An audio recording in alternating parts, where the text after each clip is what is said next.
Here's a scenario that sounds like it's ripped straight out of a political thriller.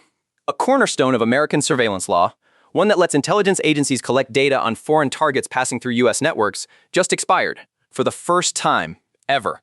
And the reason it lapsed has everything to do with a power struggle inside Washington, a controversial pick to lead the nation's spy apparatus, and a growing unease about what AI tools like ChatGPT could do with the kind of bulk data these agencies collect. This isn't just a Washington insider story. This affects every app on your phone, every search on Google, every message that bounces through a US server. So let's break down exactly what happened, why it matters, and what comes next.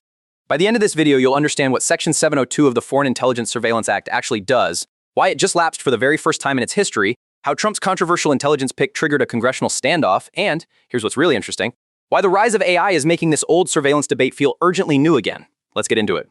First, let's talk about the law itself. Section 702 of the Foreign Intelligence Surveillance Act, or FISA, was passed in 2008. Think of it like a fishing net that the NSA, FBI, and CIA are allowed to cast through the ocean of global internet traffic. The rule is you can only target non-Americans located outside the US. But here's the catch. The internet doesn't sort traffic by passport. When foreign targets communicate with Americans, those American communications get scooped up too. Critics call this backdoor surveillance. Supporters call it incidental collection. Either way, hundreds of millions of communications have been gathered under its authority. The law needed to be reauthorized by Congress, and this time, it wasn't. So what went wrong? Here's where the political drama kicks in. President Trump nominated Tulsi Gabbard as Director of National Intelligence. That pick immediately set off alarm bells among lawmakers on both sides of the aisle. Some viewed her as too sympathetic to foreign adversaries, citing past statements about Russia and Syria. Others raised concerns about her commitment to upholding existing intelligence frameworks.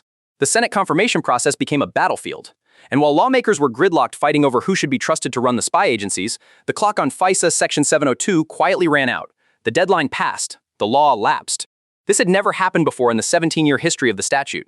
Intelligence officials scrambled. Civil liberties groups celebrated cautiously. Now here's what's interesting. Even without the Gabbard controversy, Section 702 was already facing the fiercest opposition it had ever seen, and a big part of that is artificial intelligence. Think about what AI can do with data at scale.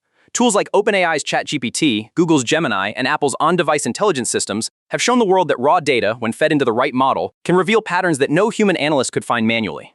Privacy advocates have been sounding the alarm as stinets. If intelligence agencies can query bulk surveillance data and now layer AI analysis on top of it, the power to profile individuals, American citizens included, grows exponentially. What used to take a team of analysts weeks can now take a model seconds. That's not science fiction. That's the current state of the technology. Senator Ron Wyden, a longtime critic of Section 702, specifically called out the AI dimension in floor remarks, warning that reauthorizing the law without new guardrails would hand intelligence agencies an AI-powered surveillance machine with almost no judicial oversight.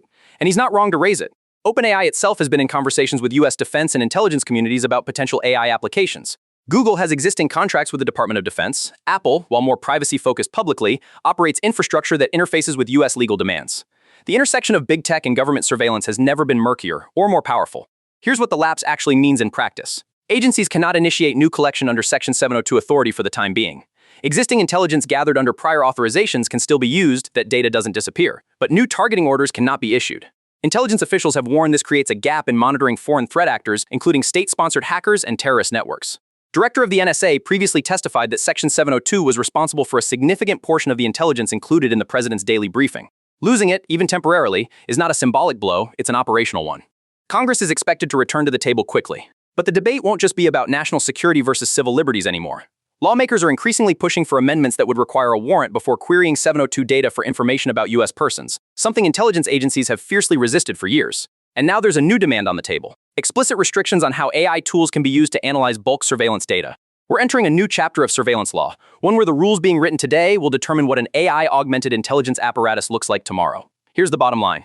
The expiration of Section 702 isn't just a legal technicality. It's a signal. Washington is waking up, slowly, messily, politically, to the reality that the surveillance framework built in 2008 was designed for a pre-AI, pre-ChatGPT, pre-mass cloud computing world. The tools have outrun the rules. And the question now isn't just whether the law gets reauthorized. It's what kind of law gets written for an era where Google, Apple, OpenAI, and the NSA all exist in the same digital ecosystem.